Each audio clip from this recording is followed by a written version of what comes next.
여러분, 예수님의 죽음은 단순한 비극이 아니었습니다. 그분의 죽음으로 하나님께 나아가는 길이 열렸습니다.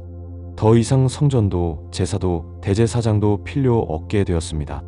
이제 하나님께 직접 나아갈 수 있는 길이 열린 것입니다. 하지만 십자가 위에서 예수님은 이렇게 부르짖으셨습니다. 엘리 엘리 라마 사박다니, 나의 하나님 나의 하나님 어찌하여 나를 버리셨나이까? 그 순간 온 땅은 한낮인데도 불구하고 3시간 동안 깊은 어둠에 잠겼습니다. 하나님은 어디 계셨을까요? 많은 이들이 말합니다. 하나님이 예수님을 버리신 거야. 하지만 성경은 말합니다. 하나님은 그 어둠 속에 계셨습니다. 구약에서 하나님은 때로는 빛으로, 때로는 어둠으로 나타나셨습니다. 빛은 구원과 계시, 어둠은 심판과 진노의 상징입니다. 그날 하나님은 심판으로 임하셨습니다. 예수님께서 지옥의 어두움, 곧 하나님의 진노를 3시간 동안 온몸으로 감당하신 것입니다. 지옥은 단지 고통이 아니라 하나님의 부재입니다. 그 3시간 동안 예수님은 모든 믿는 자들이 받아야 할 영원한 지옥의 대가를 짊어지셨습니다.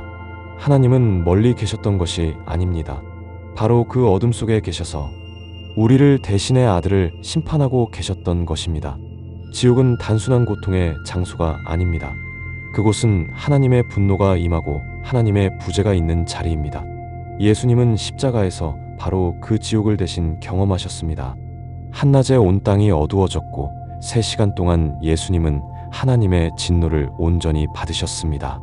이 고통은 단지 육체적인 것이 아니었습니다.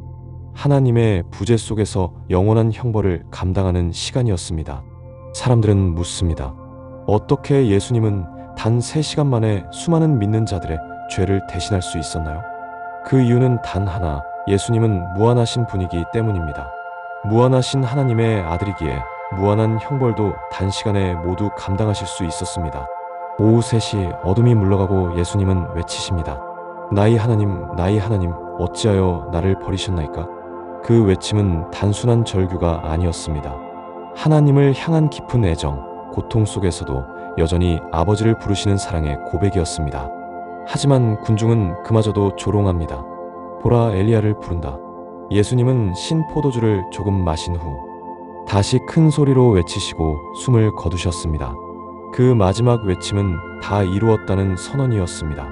그리고 누가복음은 기록합니다. 아버지, 내 영혼을 아버지 손에 부탁하나이다. 그 순간 다시 아버지의 임재를 느끼셨던 예수님. 그분은 우리를 위해 진노의 잔을 마시고 자발적으로 생명을 내어주셨습니다. 하나님은 여전히 그 자리에 계셨습니다. 심판의 어둠 속에서도 끝내 사랑으로 응답하신 분이셨습니다. 예수님께서 숨을 거두시던 바로 그 순간 성전의 휘장이 위에서 아래로 찢어졌습니다. 이 휘장은 성소와 지성소를 가로막는 커튼으로 오직 대제사장만이 1년에 단 하루 들어갈 수 있던 공간을 의미합니다. 하지만 예수님의 죽음으로 인해 이제 하나님께 나아가는 길이 누구에게나 열렸습니다. 그 순간은 단지 성전의 구조가 무너진 것이 아니라 수천 년간 이어져 온 제사 제도 전체가 종결된 순간이었습니다. 이제는 더 이상 제사장도 제물도 성전도 필요 없습니다. 예수 그리스도 한 분으로 충분하기 때문입니다. 놀랍게도 그 휘장이 찢어진 시각은 바로 제사장들이 유월절 양을 잡기 시작하던 그 순간이었습니다. 진짜 유월절 어린 양이신 예수님께서 단 한 번의 희생으로 모든 속죄를 완성하신 것입니다. 하나님은 어둠 속에도 계셨고 그 휘장을 찢으셨으며 그 땅을 흔드셨습니다. 지진이 일어나고 바위가 갈라졌고 무덤들이 열렸습니다. 잠들었던 성도들이 살아나고 예수님의 부활 이후에는 실제로 거룩한 도성 예루살렘 안에서 그들이 나타났습니다. 하나님은 이 장면을 통해 최종 부활이 실제로 이루어질 것임을 미리 보여주신 것입니다. 예수님은 단지 죽으신 것이 아니라 부활의 능력을 보장하셨습니다. 그날 하나님은 십자가 곁을 떠나신 것이 아니라 그 현장을 가장 강하게 흔들고 계셨습니다. 십자가 위에서 하나님은 심판하셨고 구원을 선포하셨으며 미래의 부활까지 약속하셨습니다. 십자가 아래 한 사람이 예수님의 마지막 순간을 지켜보고 있었습니다. 그는 로마 백부장이었습니다. 사형을 감독하던 경력 많은 군인, 죽음을 너무도 잘 아는 사람이었습니다. 그는 예수님의 고난, 침묵, 기도, 그리고 용서를 지켜봤습니다. 예수님은 채찍에 맞고 조롱당하면서도 그들을 위해 용서를 구하셨고 십자가 위 강도에게는 천국을 약속하셨습니다.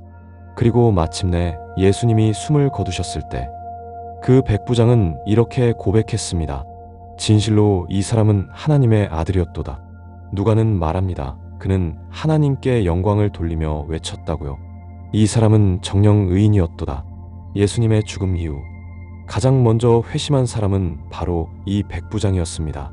하지만 조금 더 정확히 말하자면 십자가 위에서 회심한 강도가 가장 먼저 예수님을 믿은 사람이었습니다. 이 두 사람 모두 처음엔 예수님을 비웃던 자들이었습니다. 그러나 예수님의 죽음 앞에서 그들은 변화되었습니다. 하나님은 그 자리에서도 일하고 계셨습니다. 심판만 있었던 것이 아니라 회심과 구원이 함께 있었습니다. 예수님의 십자가는 단지 고통의 자리가 아니었습니다. 그곳은 하나님의 구원이 선포된 자리였습니다. 십자가 전날 밤, 예수님은 제자들과 함께 조용한 방에 계셨습니다. 6월절 만찬. 하지만 그것은 단순한 식사가 아니었습니다. 예수님께서 이 마지막 식사 자리에서 성찬을 제정하셨습니다. 더 이상 출애굽을 기념하는 6월절이 아니라 이제는 십자가의 구원을 기억하는 새로운 예식이 된 것입니다. 그 밤 제자들은 혼란에 빠져 있었습니다. 예수님이 잡히시고 죽으신다는 말에 충격을 받았고 그분을 위로하기는커녕 두려움에 사로잡혀 있었습니다. 감사도 고백도 없었습니다. 그저 자신들의 불안과 두려움뿐이었습니다. 하지만 요한복음 13장 1절은 말합니다. 예수는 자기 사람들을 사랑하시되 끝까지 사랑하시니라. 예수님은 질책하지 않으셨습니다. 오히려 그 밤을 약속의 밤으로 바꾸셨습니다. 내가 너희를 위해 거처를 예비하러 간다. 내가 다시 올 것이다. 성령을 보내겠다. 그분은 두려움 속에 있는 제자들에게 계속해서 약속을 주셨습니다. 그 사랑은 조건 없는 사랑이었습니다. 제자들의 부족함에도 불구하고 예수님은 그들을 사랑하시고 그 사랑으로 약속을 남기셨습니다. 그 밤, 그분은 유언처럼 말씀하셨고 그 약속은 십자가와 부활을 통해 모두 이루어졌습니다. 십자가 전날 밤, 예수님은 제자들에게 단 하나도 꾸짖지 않으셨습니다. 그들의 부족함, 그들의 이기적인 마음, 그들의 두려움까지도 모두 품으셨습니다. 그리고 약속하셨습니다. 내가 너희를 위해 거처를 예비하러 간다. 내가 다시 올 것이다. 성령을 너희에게 보내겠다. 너희는 내 안에, 나는 너희 안에 거할 것이다. 이 약속은 단지 말이 아니었습니다. 예수님의 유언이었고 십자가와 부활로 모두 이루어진 사실이 되었습니다. 그 사랑은 요한복음 13장 1절이 말처럼 끝까지 사랑하신 사랑이었습니다. 그 약속들은 지금도 유효합니다. 예수님은 지금도 우리를 위해 중보하시고 우리를 위해 하늘의 거처를 예비하고 계십니다.